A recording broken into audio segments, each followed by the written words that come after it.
The clerk will report. The Senator from South Carolina, Mr. DeMint, proposes amendment number 1367. Senator from Nebraska. I make a point of order against the DeMint amendment that it's legislation on appropriations. Madam President, The point of order is well taken. The amendment, I regret the objection. the amendment falls.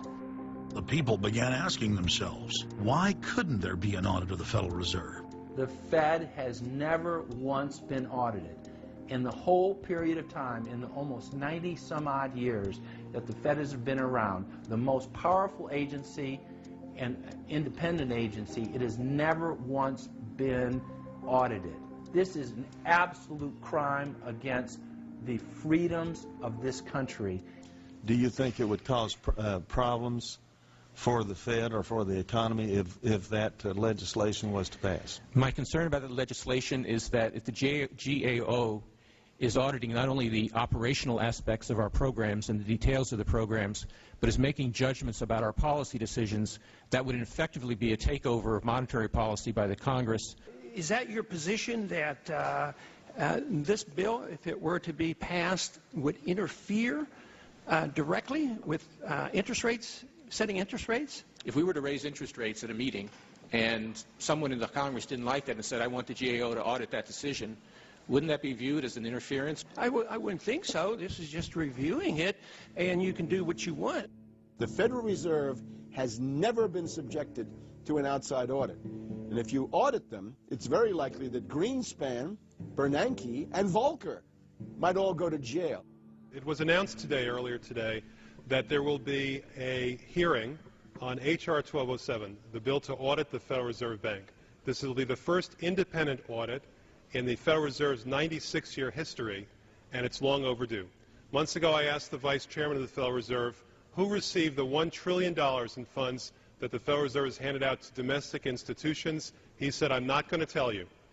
And then more recently, the Chairman of the Federal Reserve, I asked him who receives the $500 billion, we're talking about $500 billion, that the Federal Reserve handed over to foreign central banks. Who did they disseminate that money to? And he said, I don't know. $500 billion, and he doesn't know. It's long overdue. We need to audit the Federal Reserve, and I'm happy to say that we're going to have a hearing on that very soon. The only way, really, America can get out of the current mess is you've got to shut the Fed down completely, get rid of the Fed. You've got to put the money printing mechanism back under the roof of the federal government instead of outsourcing it to the Fed. Why were the bank's front men, Alan Greenspan and Ben Bernanke, all over the news saying that they were above the law? What is the proper relationship, what should be the proper relationship between a chairman of the Fed and a president of the United States? There is no other agency of government which can overrule actions that we take. What the relationships are don't frankly matter. A grassroots movement demanding that the private Federal Reserve be nationalized exploded in size across the country. The momentum had shifted. Now the arrogant central bankers were the ones running scared. They had planned to use their stage crisis to bring in an all-powerful central bank of the world. Immediately, every country goes into action at the same time. The International Monetary Fund is mentioned at the G20 meeting. They say that it must be brought to its full power, and we need a Bretton Woods Part 2 for world taxation. What is global government? For decades, the media denied it existed. But now they're saying, oh yes, there's going to be a global government, a new bank of the world, and we're going to pay our carbon taxes to it. What is it?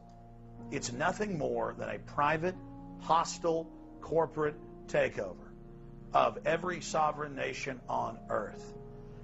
And then when you look at the philosophy of these global corporate chieftains, it is one of domination of the poor, domination of the population.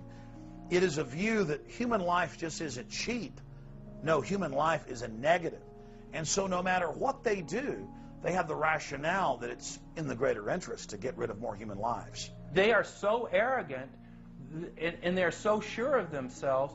They're saying, yes, we created the European Union, we created the Euro, and these are from the people of the Bilderberg. We are going to create a world bank. we're going to create a world government.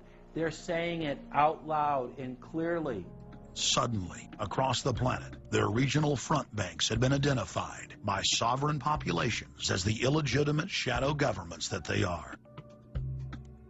The controllers had moved too quickly and revealed their hand. Populations around the globe were seeing through the establishment's facade, past the puppet governments, and to the global architects that were pulling their strings. Where are the American people? Why have they lost their dignity? What is stopping them from speaking out? Why have they become little mice that follow Pied Pipers? How can they look up to these pathetic politicians? Go sit down. I have a question for this young man. He has the right to be represented. I'm his father, and I want to talk to you face to face.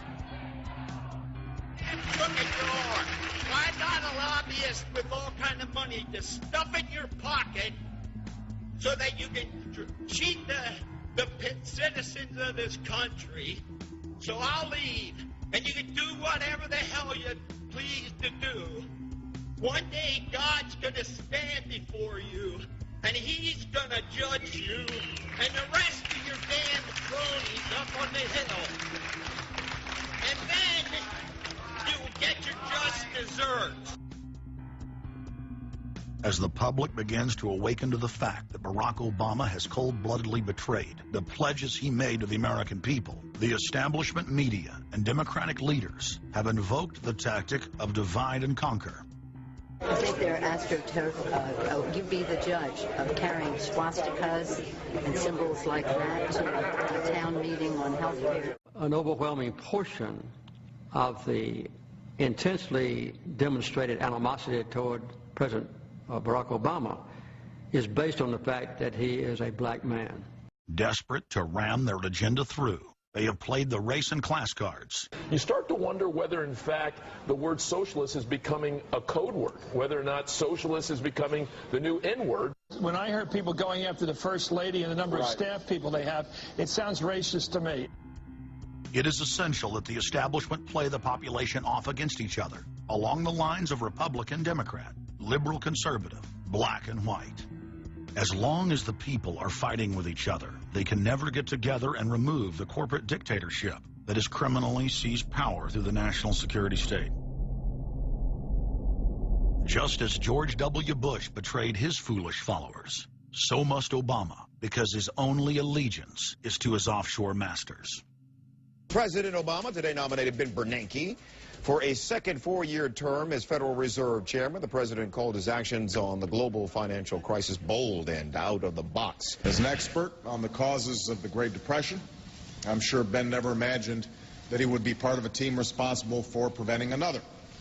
But because of his background, his temperament, his courage, and his creativity, that's exactly what he has helped to achieve.